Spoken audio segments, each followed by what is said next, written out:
Hello, আসসালামু আলাইকুম guys, সবাই কেমন আছো? চলো একটু স্কিন কেয়ার করা যাক। ফার্স্ট আমি আমার স্কিনের অবস্থা দেখতেছি, খুবই বাজে অবস্থা।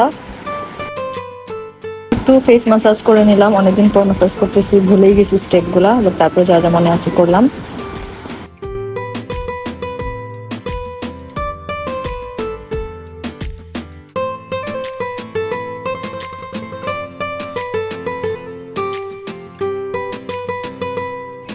আজকে আমি মধু আর কফি ব্লেন্ড করে দেন এটা হচ্ছে ফেসে লাগাবো। ব্লেন্ড বলতে আর কি একটু মিক্সড করে।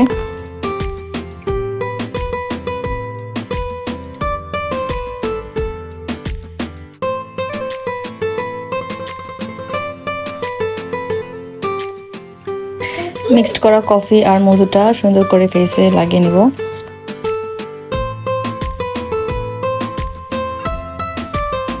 তিরিশ মিনিট পর চলে এসেছি, এই হচ্ছে এটা শুকানোর পর অবস্থা। এটা শুধু মধু দিয়ে মিক্সড করা ছিল, তাই এটা পুরোপুরি শুকিয়ে যায় না, সুন্দর ক্রিমি ক্রিমি হয়েছিল। দেন হচ্ছে একটা ভেজা টাওয়েল আর কাপড় দিয়ে ফেসটাকে মুছে ফেলবো।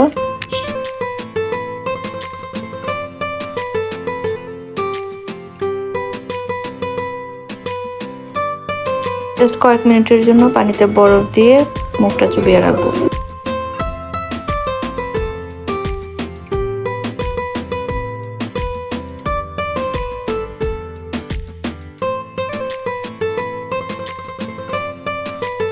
এবার কিছু স্কিন কেয়ার প্রোডাক্ট দিব। ফার্স্টে একটা ময়শ্চারাইজার দিয়ে নিলাম, এটা ডট অ্যান্ড কি। দেন হচ্ছে সানস্ক্রিন, এটা ডারমার সানস্ক্রিন। দ্যাটস ইট, আর কিছুই দিব না। একটু ছোট লিপ গ্লস দিয়ে নিলাম।